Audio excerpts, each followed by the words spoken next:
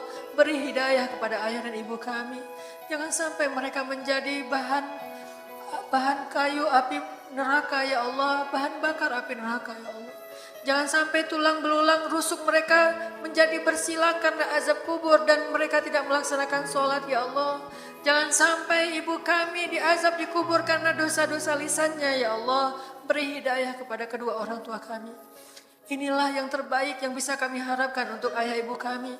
Mungkin kami tidak mampu membalas jasa-jasa mereka, tetapi doa-doa untuk mereka tidak akan pernah berhenti kami ucapkan kepadamu ya Allah.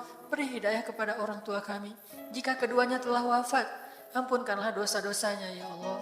Lapangkanlah kuburnya ya Allah. Golongkanlah mereka termasuk hamba-hambamu yang beruntung di akhirat ya Allah.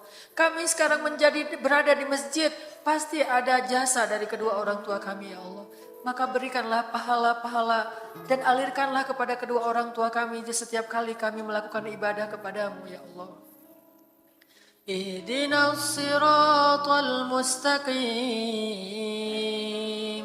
Ihdinas siratal mustaqim. Ya Arhamar Rahimin, berilah hidayahmu kepada pasangan kami ya Allah, kepada istri kami, kepada suami kami, agar kami menjadi suami istri yang taat kepadamu, saling membangunkan malam untuk tahajud, saling mengingatkan kalau kami bersalah, saling melengkapi dan menyempurnakan ya Allah. Ya Allah ya Arhamar Rahimin, beri hidayah kepada keluarga kami, kepada teman kami yang sekarang mungkin belum sadar karena mereka tidak faham, karena mereka belum mendapatkan hidayah darimu. Beri hidayah kepada teman kami. Kami yakin jika teman kami dapat hidayah mungkin mereka akan lebih soleh daripada kami ya Allah. Beri hidayah kepada teman-teman kami yang dulu mungkin kami sama-sama berbuat dosa kepadamu, tetapi sekarang kami dipisahkan oleh ketaatan. Kami dapat hidayah ini darimu, maka beri juga hidayah yang sama kepada saudara kami, teman kami yang dulu kami bersama-sama sehingga kami bisa berada di rumahmu ya Allah. Kalau dulu kami sering bersama-sama di tempat kami main, di tempat kami bermaksiat, maka satukanlah kami juga agar bisa bersama-sama dalam ibadah kepadamu ya Allah. Ihdinas siratal mustaqim. Siratal ladzina an'amta alaihim. Ya Allah, beri kami hidayah ya Allah, seperti yang Engkau berikan kepada Abu Bakar As-Siddiq, Umar ibn Khattab, Utsman bin Affan, Ali bin Abi Talib, Fatimah bintu Rasulillah, Khadijah bintu Khuwailid. Ya Allah, beri kami hidayah seperti para sahabat-sahabat Nabi-Mu ya Allah. Khairil maghdubi alaihim waladdallin.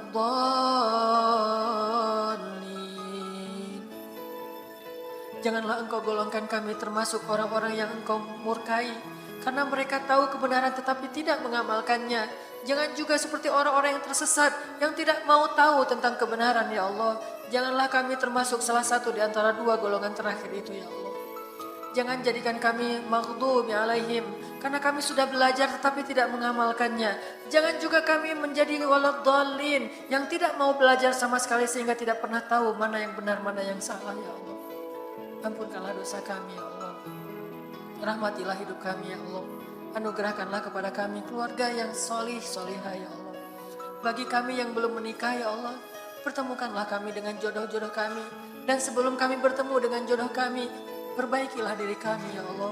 Sehingga ketika kami bertemu dengan calon istri kami bisa menjadi teladan bagi mereka kelak setelah kami menikah.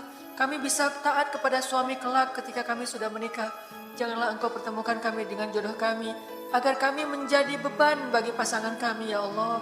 Agar kami menjadi masalah bagi mereka ya Allah. Tapi jadikanlah kami rahmat dalam kehidupan pasangan kami kelak ya Allah.